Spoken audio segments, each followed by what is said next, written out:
Hey guys, Dralik here, back with another video, and I just wanted to go over a brief summary of the most important things from the Star livestream, just in case people didn't notice or people haven't watched the livestream and want that important information condensed into a small little short video. So starting off, first things first, we have the full information for the buffed characters. If you want to look at these, I can put the link in the description and also the comment section. They have the exact scalings for all of the buffs, the exact numbers. And with these buffs, not a single one is disappointing, by the way. Actually, huge absolute cinnamon. They've never really given numbers before a character's released before, so this is kind of weird, but hey, I don't really mind. Not really mind that at all.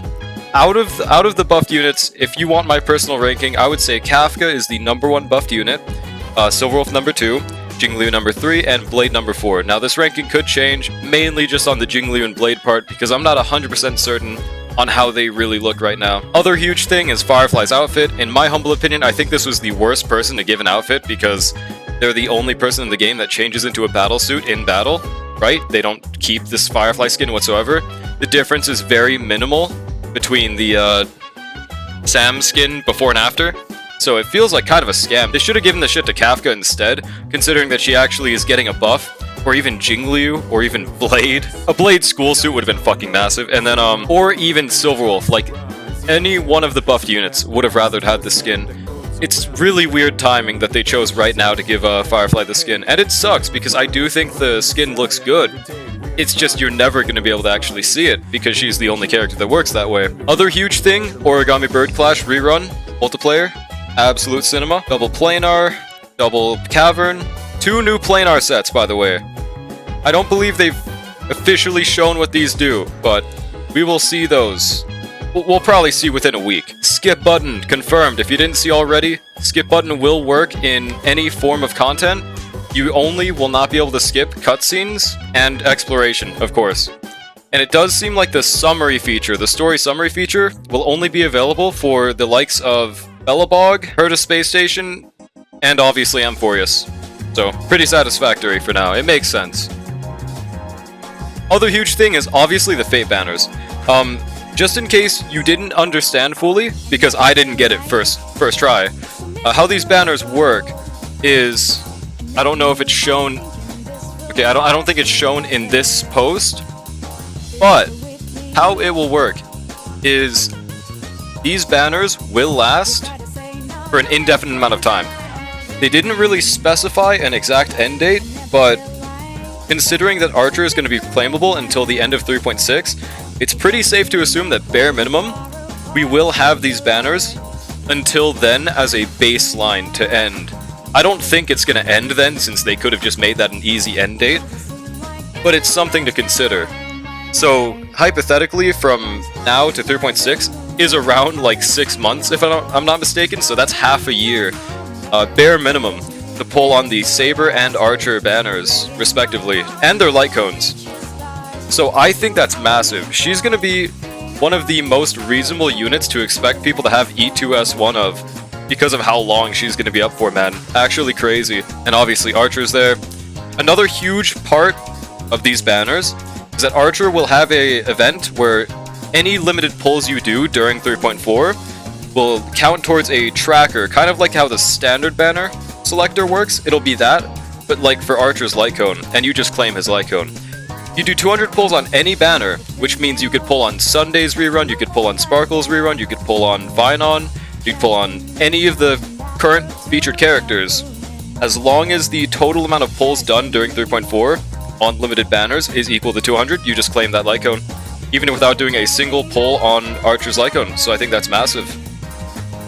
But overall, don't sweat it if you can't get this light cone, because cruising is such an insane free-to-play option. I honestly wouldn't worry about it. It's just a really nice thing that you get as a bonus for doing 200 pulls. Obviously, free Archer, if you didn't know, there's that. Yeah, here they mentioned the light cone. You will be able to get his level mats up to level 60 for completely free, so I think that's cool. Realistically, this isn't that many mats though. This is like 7 Ascension materials, if I'm not mistaken, and probably not all that much XP. If it includes traces, that is cool, but it's just growth material, so it's probably not. And then yeah, I didn't mention this, but the Fate banner starts on the 11th, and the Finon banner starts on the 30th, and the Fate event starts on the 11th. So it should be around 2 weeks after. Another thing I wanted to point out, because I actually didn't see this on the first watch through, they just casually mentioned this without much build-up or anything, or even that much attention towards it. Let me just let it play.